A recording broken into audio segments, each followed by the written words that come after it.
오늘은 데살로니가 후서 6번째 시간입니다. 본문의 말씀은 데살로니가 후서 3장 1절에서 5절까지 말씀입니다.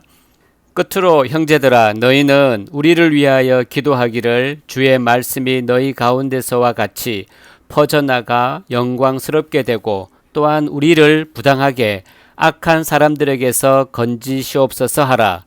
믿음은 모든 사람의 것이 아니니라. 주는 미쁘사 너희를 굳건하게 하시고 악한 자에게서 지키시리라. 너희에 대하여는 우리가 명한 것을 너희가 행하고 또 행할 줄을 우리가 주 안에서 확신하노니 주께서 너희 마음을 인도하여 하나님의 사랑과 그리스도의 인내에 들어가게 하시기를 원하노라. 아멘. 하나님의 말씀입니다. 본문의 말씀으로 미쁘신 주님이라는 제목으로 주님의 말씀을 보겠습니다. 만유의 주님이시며 살아있는 자와 죽은 자를 재판하시고 심판하시는 예수님이 이 땅에 오시면 사람들이 놀이터처럼 마음껏 놀던 세상은 사라지고 새로운 참 세상이 주어집니다. 그때가 되면 세상은 무엇이 허상이고 무엇이 실상이었는가를 깨닫게 될 것입니다. 눈에 보인 것이 전부가 아니라 보이지 않는 다른 세계가 감추어져 있었고 그것을 보지 못했던 자신들이 얼마나 무지했던가를 알게 될 것입니다. 물론 지금의 세상은 도무지 알 수 없고 이해할 수도 없습니다. 믿음이 아니고서는 보이지 않는 것을 볼 수 있는 길이 없기 때문입니다. 신자는 오신 예수님을 믿었고 지금은 오실 예수님의 재림을 믿는 사람입니다. 재림을 믿는다는 것은 세상은 사라질 존재라는 것을 믿는다는 것이기 때문에 신자는 세상에서 내 것이라고 주장할 수 있는 것은 아무것도 없음을 아는 사람이라는 의미가 됩니다. 세상을 심판하실 때 내 것만 달랑 남겨놓고 심판하시지 않습니다. 처음부터 내 것이라고 우길 만한 것은 없습니다. 어떤 것도 내 것은 없습니다. 그런데도 우리는 세상에 내 것을 남겨놓기 위해 살아갑니다. 이것이 재림과 상관없이 산다는 증거입니다.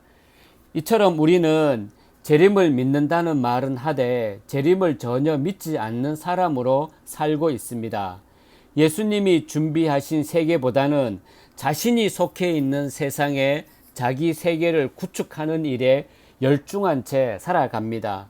예수님은 이러한 우리의 속성을 깨뜨리시고 그 속에 천국 백성의 속성을 집어넣으시기 위해 일하십니다. 이것이 주님의 미쁘심입니다. 본문의 말씀 3장 3절의 말씀입니다. 주는 미쁘사 너희를 굳건하게 하시고 악한 자에게서 지키시리라. 미쁘시다는 것은 진실과 신실을 의미합니다.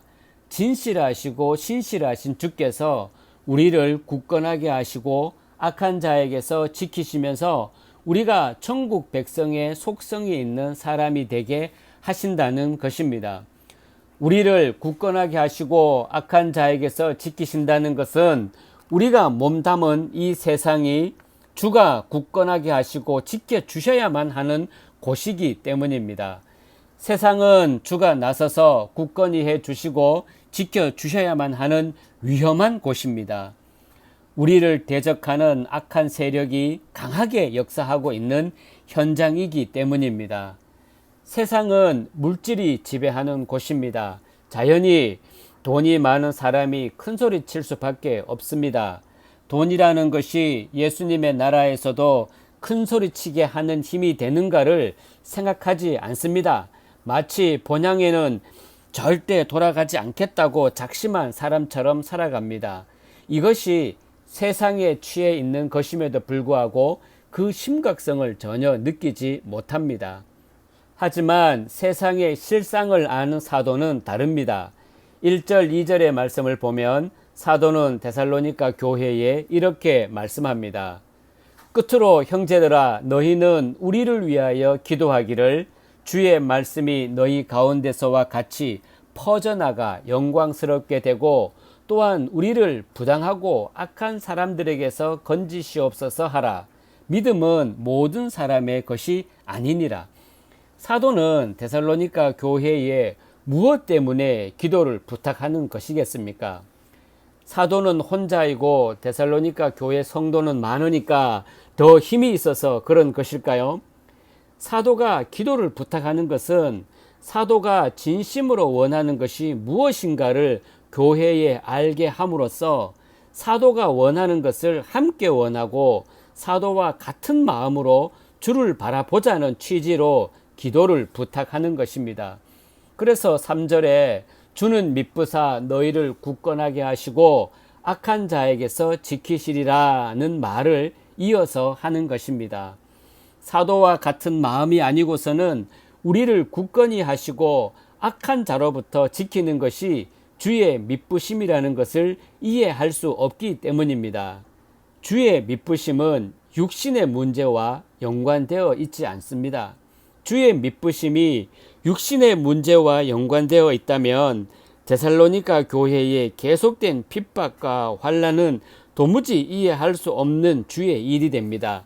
주께 죄를 범한 징벌의 차원으로 이해할 것입니다. 사도는 기도를 부탁하는 말을 하면서 미쁘신 주의 일이 우리를 굳건하게 하고 악한 자에게서 지키시는 것임을 주지시키고 있는 것입니다. 사도의 기도에서 우리는 사도가 세상을 어떻게 보고 있는가에 집중해야 합니다. 사도가 만약 우리와 같은 시각으로 세상을 보았다면 본문과 같은 기도를 부탁하지 않았을 것입니다.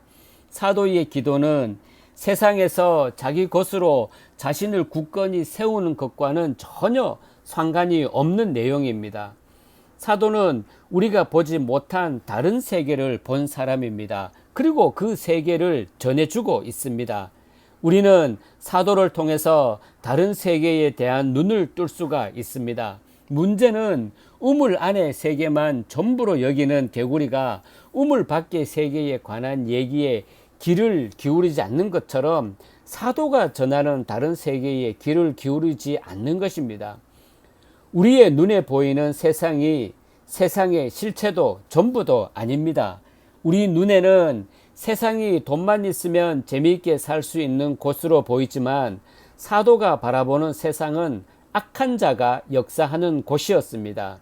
신자를 미혹하고 복음을 방해하는 사탄의 활동이 극심한 세상입니다. 이러한 세상이기에 주가 굳건하게 하시고 악한 자에게서 건져주지 않으면 안 되는 곳으로 바라본 것입니다.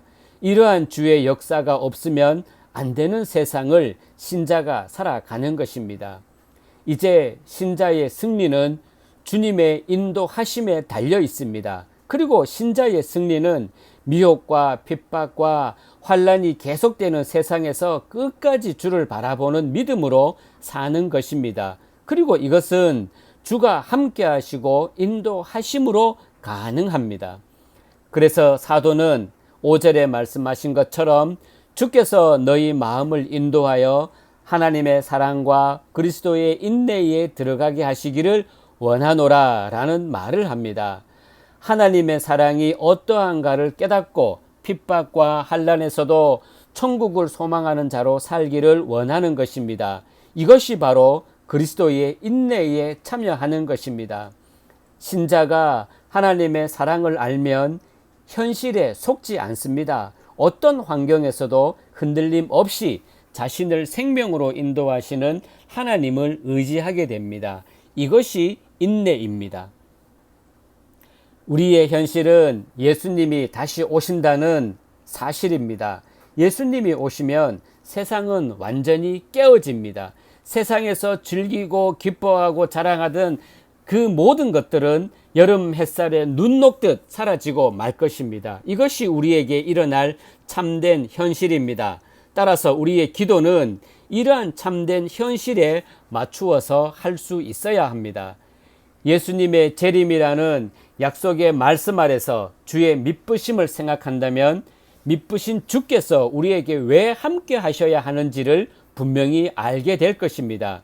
그럴 때 신자는 주어진 환경과 상관없이 주를 바라보며 주의 도우심과 붙드심을 실감하게 될 것입니다. 미쁘신 주께서 우리를 세상에 홀로 두지 않으시고 여전히 굳건하게 하시고 악한 자에게서 지키시는 감사와 감격이 여러분들에게 늘 함께 하시기를 주님의 이름으로 축복합니다.